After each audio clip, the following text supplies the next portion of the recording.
শ্রী পরমাত্মনে নমঃ। শ্রীমদ্ভগবদ্গীতা অথ পঞ্চম অধ্যায়ঃ কর্মসন্ন্যাস যোগঃ। শ্লোক নম্বর 16। জ্ঞানেন তু তদ্জ্ঞানম এষাং নাশিতুমাত্মনঃ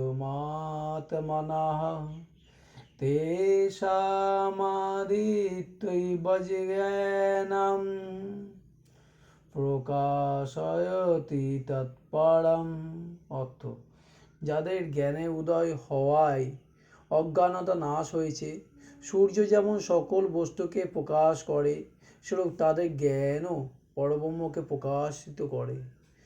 ভাবার্থ, অবিদ্যা আগেও ছিল না, মধ্যেও নেই এবং পরেও থাকবে না। কেবলমাত্র বিবেক জাগ্রত না হওয়ায় অজ্ঞানের দ্বারা জ্ঞান আচ্ছাদিত থাকে।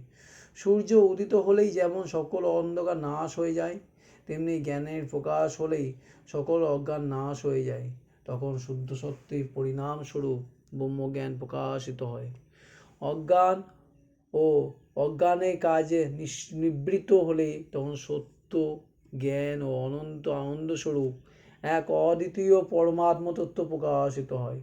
অজ্ঞান নাশ হলে অনুভব হয় যে এই শরীর আমি নই এবং পরিবর্তনশীল জগতের সাথে আমার কোনো সম্পর্ক নেই। একবার পরমাত্ম তত্ত্ব প্রকাশ পেলে পরমাত্মার সাথে নিজে অভিন্ন অনুভূত হতে দেরি লাগে না। সেই জন্য প্রয়োজন প্রথমে বিবেককে জাগ্রত করা। বিবেককে জাগ্রত করেই অজ্ঞানতাকে দূর করতে হবে। জ্ঞানই আমি আমার ভাবগুলি বিতাড়িত করে দেবে এবং সচ্চিদানন্দ ঘন পরমাত্মায় আপনিই প্রকাশিত হবেন। হরি ওম তৎসৎ।